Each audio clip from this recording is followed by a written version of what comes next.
It was in '96 we really got our kicks with a game that scared us all. It was such a great hit that in a little bit a sequel was put out into call. Then when it came out, all the fans they did shout, they all wanted more horror to play. So all of these execs really stuck out their necks and released a third one right away. Capcom Horror Double Feature Umbrella Corps will make some creatures, see zombies fighting, Claire and Leon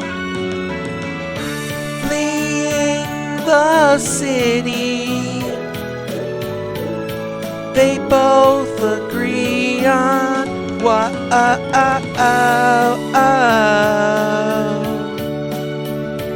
in the Capcom Double Feature horror game.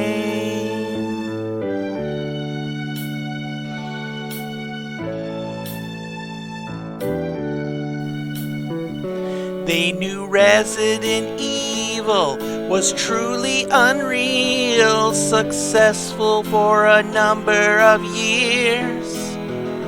Then new hardware released, which was really a beast, with specs that put us all into tears. So with all this new power, they said now is the hour to bring us all back to the past. And with all those new skills, we got a whole bunch of thrills and remakes that were really a blast. Capcom Horror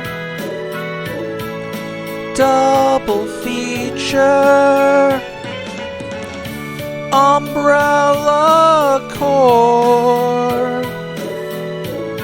will make some creatures, see zombies fighting, Jill and Carlos, Raccoon City, we will miss the most.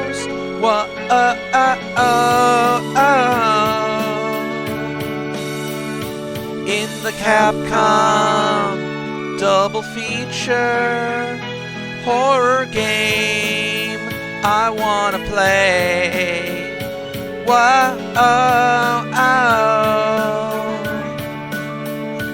On the Capcom Double Feature horror game, all night and day.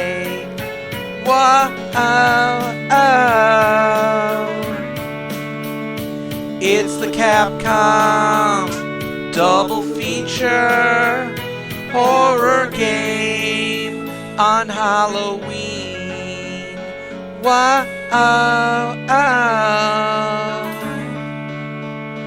And is live on Now That's What I Call Gaming.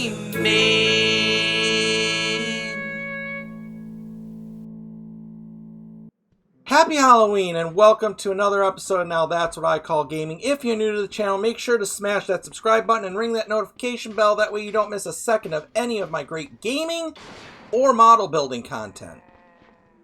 So if you remember back a couple of years ago, I did my first Halloween special here on the channel where I compared the remake of the original Resident Evil to its original game. Since that time, we've gotten a slew of other remakes in the series. And if you haven't been able to tell by the song I was singing in the beginning here, today we're not just going to look at one, but we're going to look at two of them. It is, as I said, the Capcom horror double feature, Resident Evils 2 and 3. Resident Evil 2 was released by Capcom in January of 1998. It spanned 2 discs, and each disc would determine your starting character. You had Claire Redfield, the sister of STARS member Chris Redfield from the first game, who enters Raccoon City to find her missing brother. Finally here.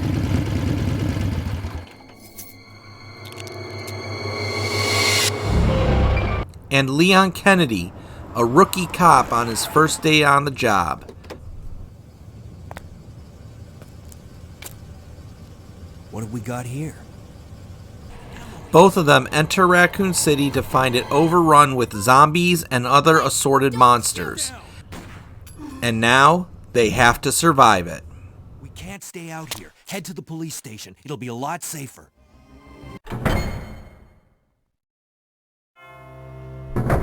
Resident Evil 2 mainly takes place inside the Raccoon City Police Department. This serves much like the mansion in the first game, with many puzzles and doors that need to be unlocked using special keys. And just like in the first game, you'll initially find yourself scrambling for items and weapons, hoping to survive the deadly terrors that lurk around the next corridor. Resident Evil 2 also introduces a new regular enemy that has become synonymous with the series, the Licker. Its entrance into the Resident Evil universe is an iconic part of this game.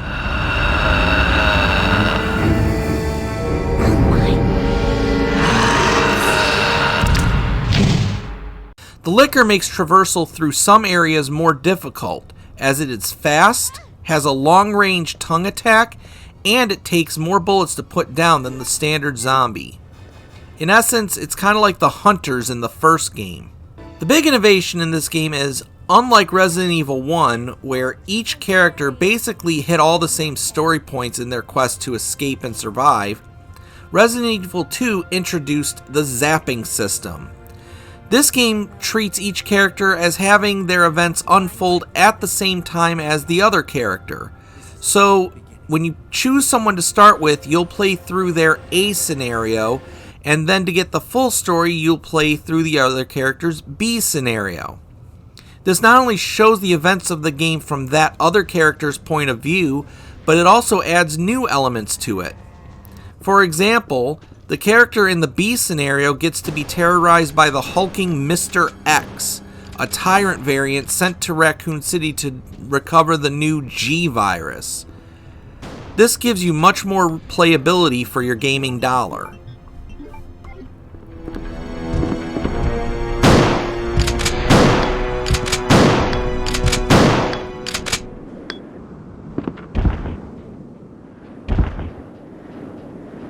This game also introduces William Birkin, who is the main tyrant creature. You'll fight him several times with each character, and each time he'll have a new form leading to more difficult fights.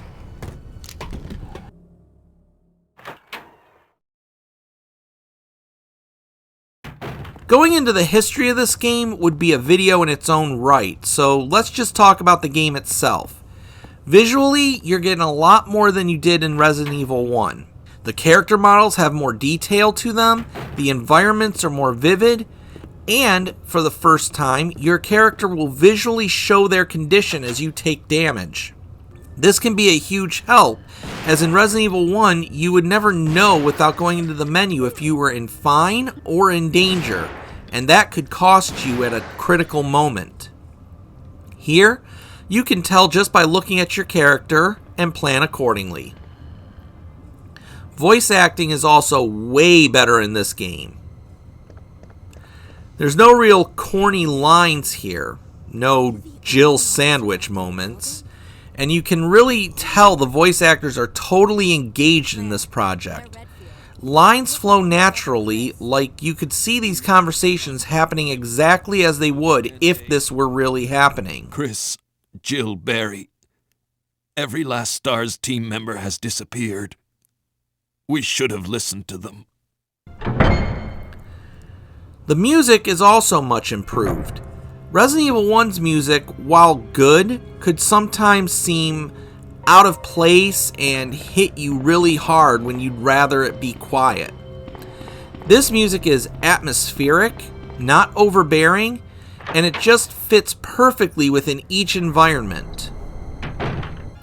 Also, Capcom takes a lot of time to flesh the story out way more, while still sticking to the roots set up in the original.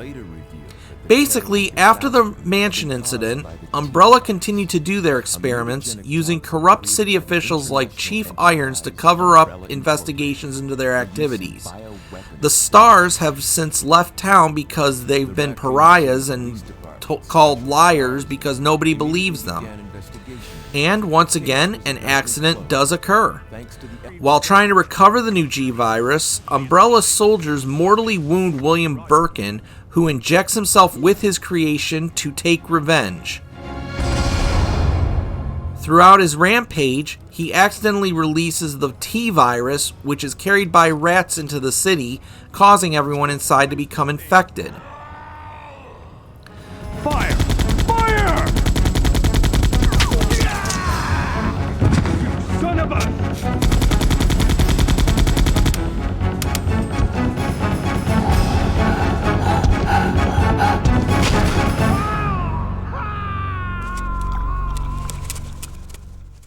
Just like in the previous game, each character is aided by a side character. For Leon, it's the mysterious Ada Wong, a woman who was briefly mentioned in a file in the first game, now more fleshed out. For Claire, it's Sherry Birkin, the little girl of William and Annette Birkin. And through each scenario, you will take control of these characters to help Claire and Leon make their escape. Resident Evil 2 continues the Capcom tradition of making the best number 2 game in a series. This game takes everything that made Resident Evil 1 good and then makes it great. Arguably, Resident Evil 2 is the best game in the whole series. It is definitely one you have to play. Needless to say, Resident Evil 2 was a runaway success for Capcom. So much so that they immediately began work on another sequel, Resident Evil 3, Nemesis. Resident Evil 3 would take the Resident Evil 2 engine and expand on it greatly. Players would take control of STARS member Jill Valentine as she tries to escape Raccoon City. Starting before the events of Resident Evil 2, Jill begins, as she calls it, her last escape. This game would feature a much larger map because it would take place in a large chunk of Raccoon City. And Jill would be chased by a new creature, the titular Nemesis, a tyrant-like creature programmed for the sole purpose to kill surviving STARS members.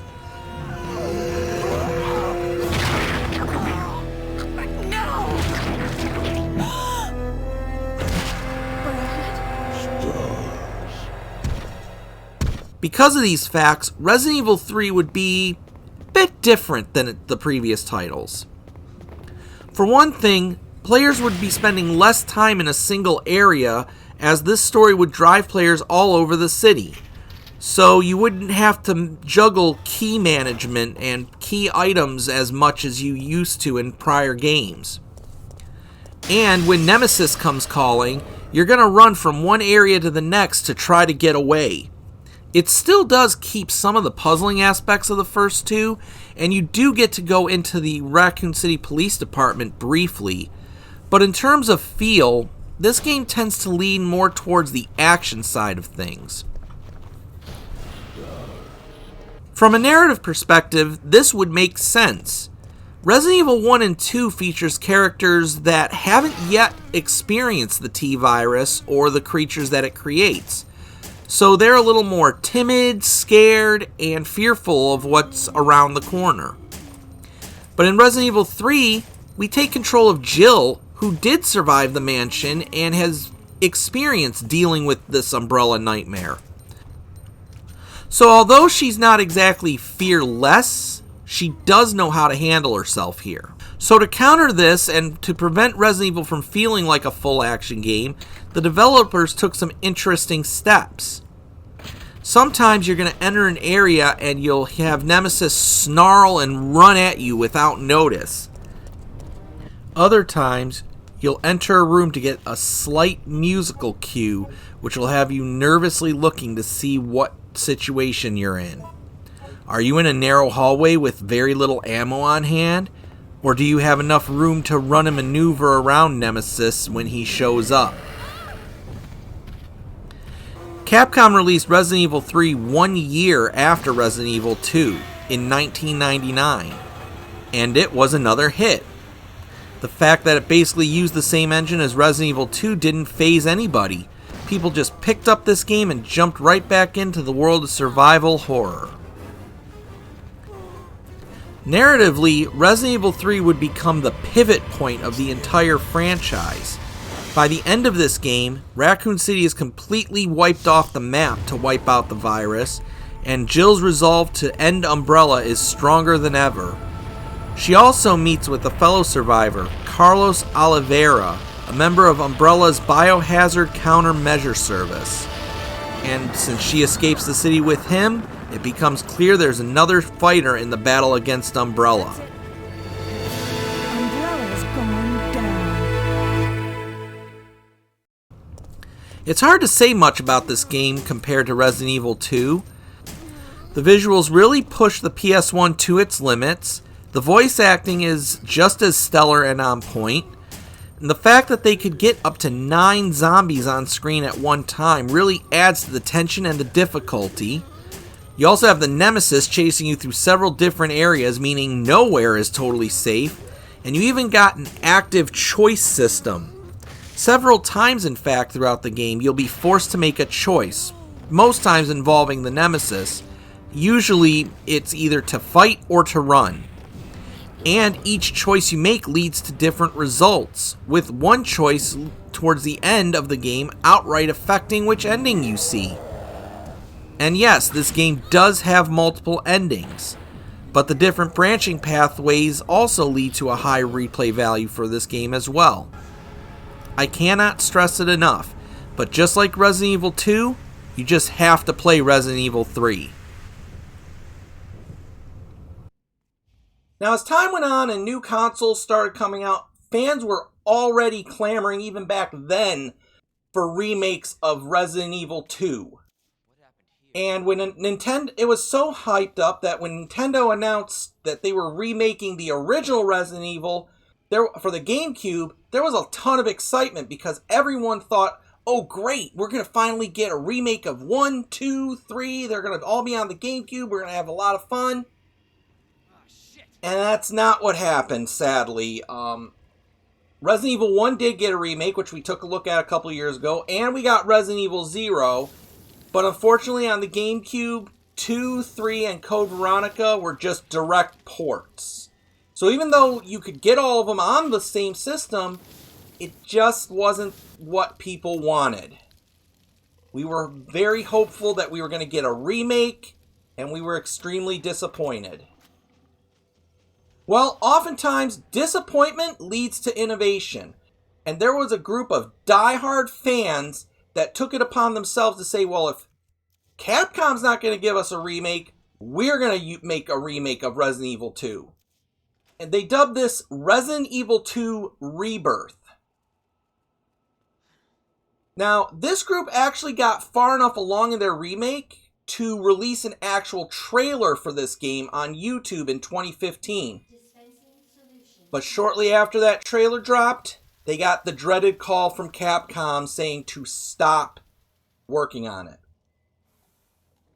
Once word of that got out, a lot of us in the gaming community, we had the same thought. It's another Capcom's pulling a Nintendo. Cease and desist all the fun. You're not allowed to make a game based on our stuff. We're just cutting you out completely. Shut it down. We are not doing it, but you can't do it either. Fortunately, Capcom had a good reason for it. Because in August of 2015, they officially announced that they were actually making a remake of Resident Evil 2. And the shocks didn't stop there.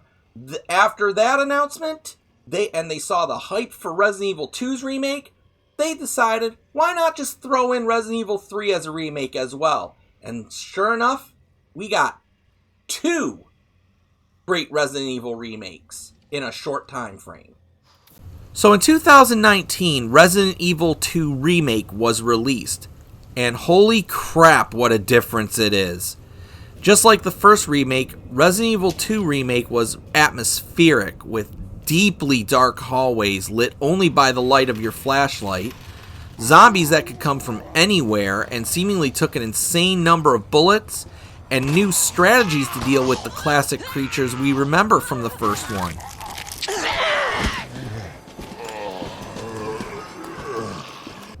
For instance, we get the return of the Lickers, who now respond to sound.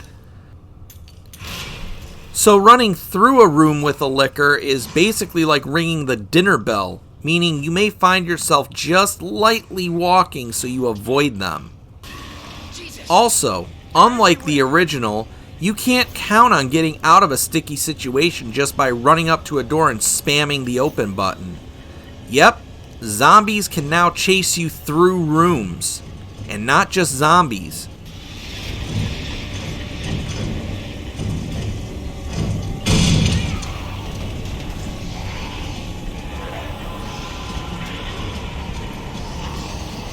Once Mr. X, dubbed Tyrant in this game, makes an appearance, all hell breaks loose. He will keep chasing you from one end of the police department to the other, and he'll appear when you're shooting at other enemies, drawn in by the noise of your gun. This game changes up a few other things as well. While the main characters stay the same, Leon's still a rookie cop and Claire's still looking for her brother, they changed it up with the side characters a little bit. Ada introduces herself now as an FBI agent looking for information on the G virus.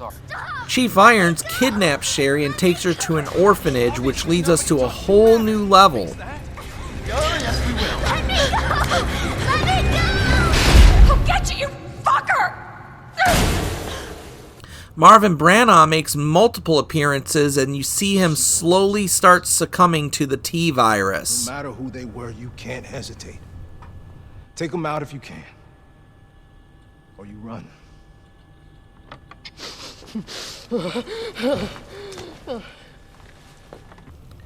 Even Robert Kendo, the gun shop owner from the original, gets a more tragic story when you enter his store and you get to see his infected daughter in the final stages of her T-virus infection, and then you hear a loud bang when he closes a door.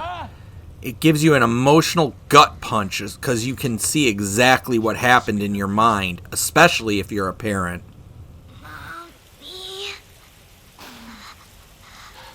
I was sleeping, honey. Okay? And I'm gonna put you to bed too, okay? Emma.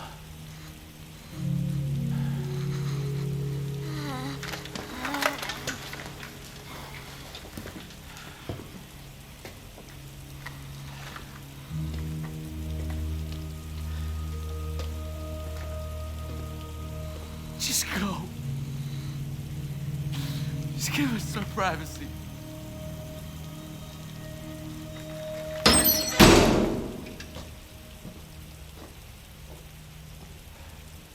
You know, it's one thing to keep the truth from me, but why him?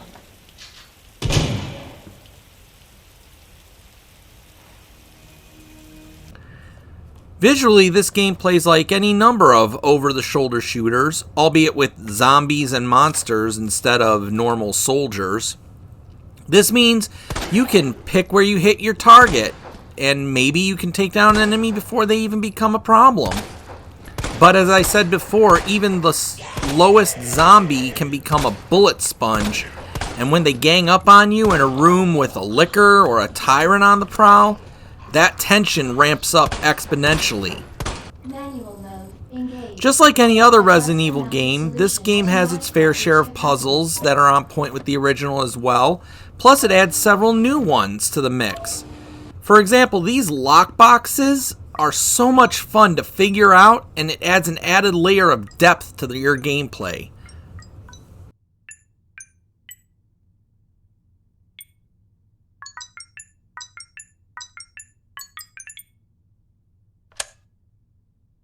The music and sound are all incredible as well.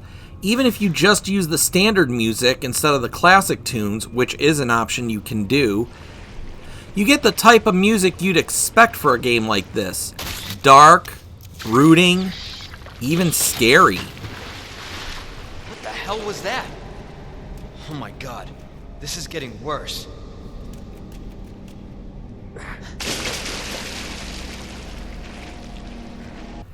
As perfect as this remake is, I personally have one minor complaint about it. I'll be right there. Unlike the original, there just isn't much of a difference between the A and B scenarios of the characters. The only major differences are how you reach the police station, who is on what side of the fence during a single cutscene, and who fights the final form of Birkin on the train. Everything else is still the same. Leon still ends up having to face off against Tyrant, even if you play in Claire's mode and you see Tyrant get cut in half by Birkin.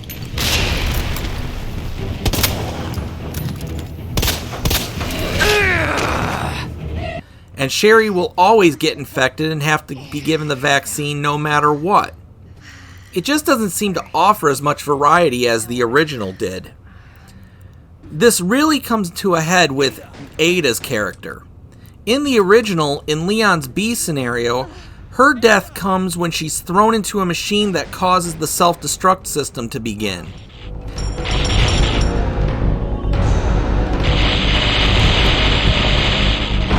Later on, though, she'll show up to give Leon the rocket launcher to finish off Mr. X, which canonically makes sense. She very well could have survived that throw, albeit with some sort of an injury, and escaped Raccoon City while still helping Leon. Game over.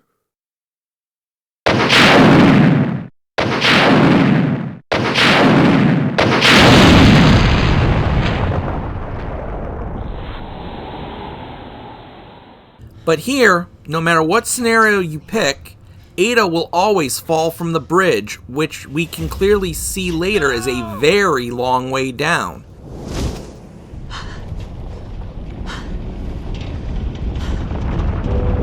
But yet, in the end of the game, she still appears to give Leon that rocket launcher to finish the Tyrant. So it just begs the question of how she could have survived that fall, which is a question we never get answered, unfortunately. Other than that one minor complaint, this is about as perfect as you can get for a remake. This is what we all wanted when we were clamoring for a remake of this game for years.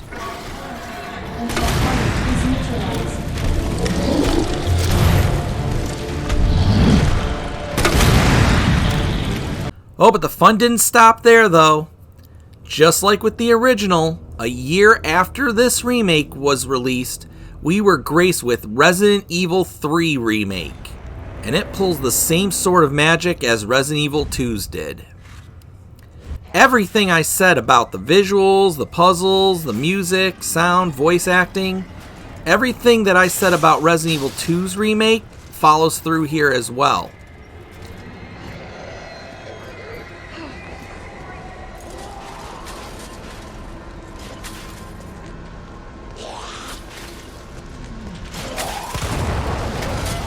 I especially like the opening fake-out scene, which is incredibly tense and does really well in setting the mood of the game.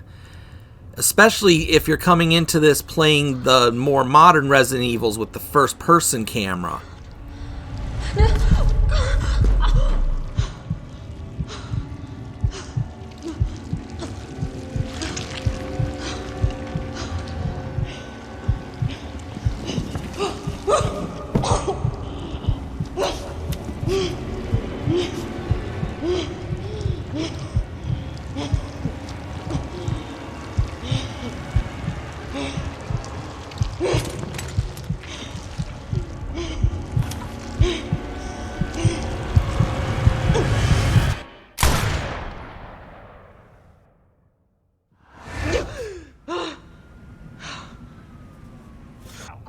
And then when Nemesis plows through that wall right in the beginning and starts throwing Jill all over the place, you know you're really in for it now.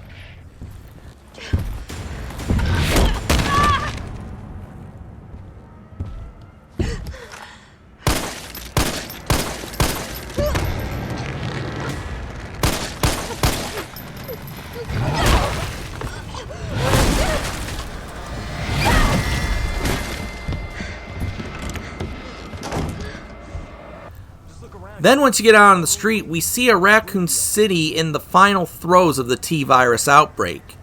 While you see a lot of zombies, we also see many living people running, trying to escape or find refuge from all the undead.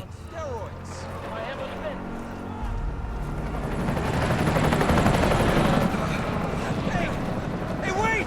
Down here! Damn it! How could this many people be infected? After you meet up with Carlos and the UBCS, which pretty much happens right at the beginning of the game, you strike out on your own, alone, in a city of the dead. One thing that really helps here, even more than it does in the Resident Evil 2 remake, is the map system. The maps in these games will help keep track of all the items, the locks, the doors, everything you need to know so you could plan a route out. Also, if you have an area on your map that's red, it means that there's an item in there that you still have to find. Once it turns blue, you know you've cleared that particular area. So it's very helpful in making sure you don't leave anything behind. Nemesis is just as tenacious as he ever was, even more so than the original. He will chase you all over the place, leaping in front of you instantly, and just all around terrorize you. And unlike the original, where you could take him down and get rid of him for a bit and even grab an item in doing so, here, if you take him down, it just gives you about 30 seconds of breathing space before he's back at it again. The tension in this game never stops. Even when you take over as Carlos at the RPD and you see things like how Marvin got bit, or you run into the lickers yourself, you're always listening and looking around for any clue as to what's around the next corner.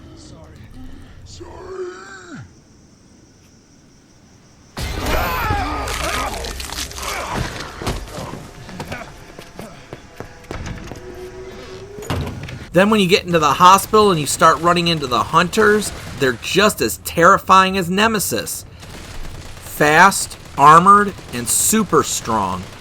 Even if you're at full health, they can still kill you in a single hit. The story still plays out almost identically. Jill, trying to leave Raccoon City, is always being chased by Nemesis. She gets infected, she gets cured, and she wakes up just in time to escape before the city is destroyed.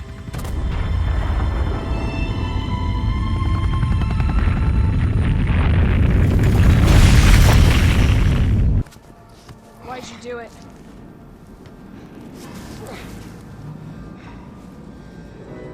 There's a price tag for everything. Also, Nikolai plays the same role as he did in the last game, driven by greed, and he also gets a fitting comeuppance in this game. If you get me out of here, I'll pay you whatever you want.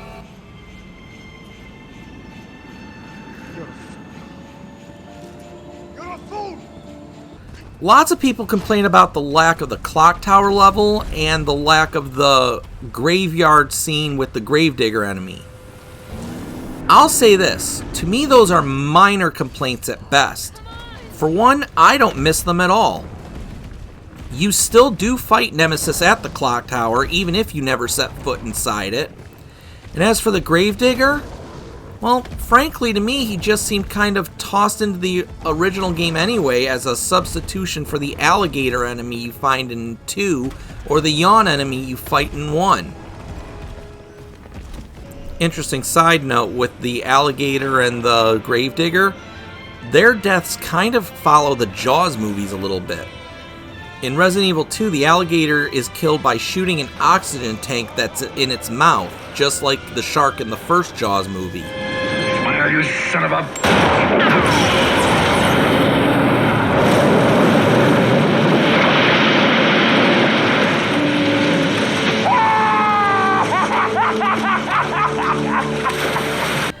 And you can kill the Gravedigger by shooting light poles into pools of water, electrocuting it, just like in the second Jaws. Not sure if Shinji Mikami was inspired by Jaws or not, but I'll leave that to you to decide.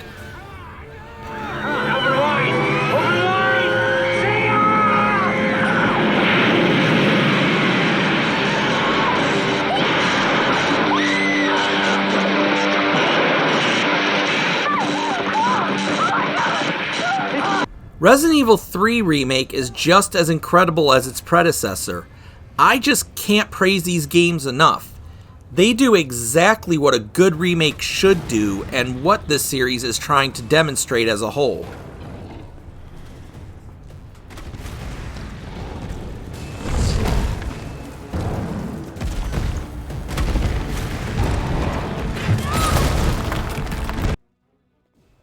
Now, if you've been here for a while, you know this is the part where we're going to discuss the different prices of the different versions of the game.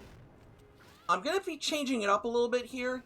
You'll know from past episodes that I usually, after I give the prices, I usually give a recommendation as to which of those versions I would recommend for that particular, original or remade version of the game. On this one, I'm going to hold off a little bit on that till after I go over the prices. But when I get to the point where I do make my recommendation, I think you're going to see why.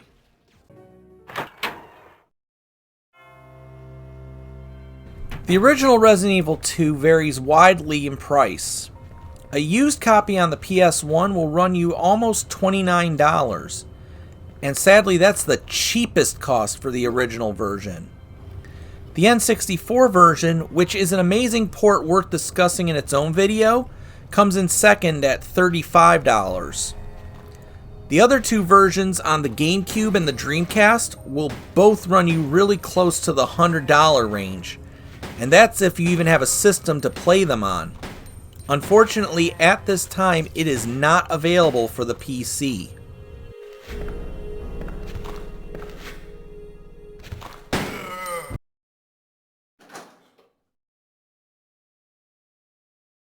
Resident Evil 3 fares a little better. It's still cheapest to get it on the PlayStation, coming in at just over $28 loose. The Dreamcast version is a little more reasonable on this one, coming in at around $43. And topping the charts is the GameCube version, which is still a little more reasonable than Resident Evil 2 at $68.50. Just like with Resident Evil 2, there currently exists no way to download this game for the PC.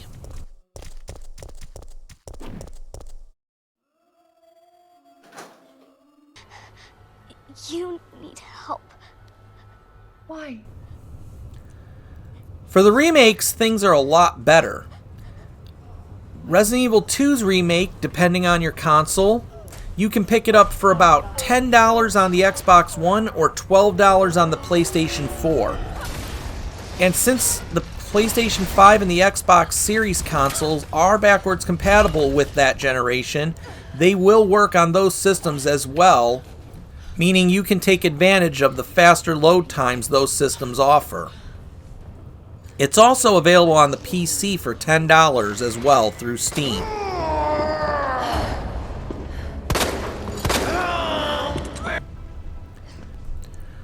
Resident Evil 3's remake is very reasonably priced as well. Xbox One and PS4, the copies will run you about $15, and on Steam, it's also $10.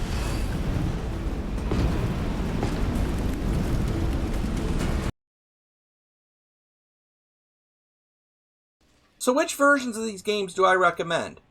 Well, I'm going to say this. I've taken lately to looking at the originals and the remakes as kind of two separate things. So for me, you could start with 0, and then you could play the original 1, 2, 3. It would come into Code Veronica, go back out for the 4, and then continue on. Or you could go 0, Remake 1, Remake 2, Remake 3, and so on. I've started to kind of see them as two separate versions of the same story. So I just wanted to posit it with that. Now for the originals, personally, for Resident Evil 2, I'd say go with the N64 version. And for the Dreamcast, and I would say the Dreamcast for Resident Evil 3. I say the N64 for Resident Evil 2 because not only did they manage to get the whole game, both Claire and Leon's story, on one cartridge, they also added extra files to it to kind of tie it in more concretely to all the other games. As for the Dreamcast, both 2 and 3 make excellent use of the Dreamcast VMU to display your current health and ammo for your current weapon. So you won't have to constantly be going back and forth into the menus to check on that, which is very helpful if you're trying to speedrun the game too. So if you're going to speedrun an original, go for the Dreamcast versions. Of course, at the end of the day, if you have to pick only one way to play these games, the absolute best way is to go for the remakes. They're less expensive than the originals. They're more fully fleshed out. They're more atmospheric, scary. They work just that much better. Of those, you really should get yourself the PS4 version. Even though both games play exactly the same way, the PS4 controller offers one extra benefit that the Xbox controller doesn't. The PS4 controller lights up in different colors based on your condition. It's green if you're in full health, orange for caution, or it turns red if you're in danger. In a way, then, it acts like the Dreamcast VMU on your PlayStation console. So it's really handy to just be able to look down at your controller and be like, oh, I need to heal. Or, oh, I'm good. So there you have it. Resident Evils 2 and 3. Great original games, even better remakes. And since they remade Resident Evil 4, everyone's questioning, what's going to come next? Personally, I know I'd love to see either Resident Evil Code Veronica remade or even a Dino Crisis remake. That would be amazing. There is a rumor that they're looking at doing a remake of Resident Evil 5, which, which I hope they really don't do, but until they make an official announcement, I know I'm waiting with bated breath to see what they come out with and what they announce. But with remakes this good, that's not such a bad thing. I hope you enjoyed this Halloween episode of Now That's What I Call Gaming. If you did, please remember to give me a thumbs up. And we're coming up on 500 subscribers to the channel. If we do that, I will be starting a live stream. We'll be playing some of the video games that I like, which means you could pretty much bet at that point Resident Evil will be on that list. So if you're not subscribed yet, make sure you hit that subscribe button to do so. Also, be sure to check out my model building series on this channel, which is called The Model Frontier. I'm currently doing the Titanic and the Enterprise D from two different Partworks companies, so there's a lot of fun to be had there. Thank you so much for watching, and I will see you next time on Now That's What I Call Gaming.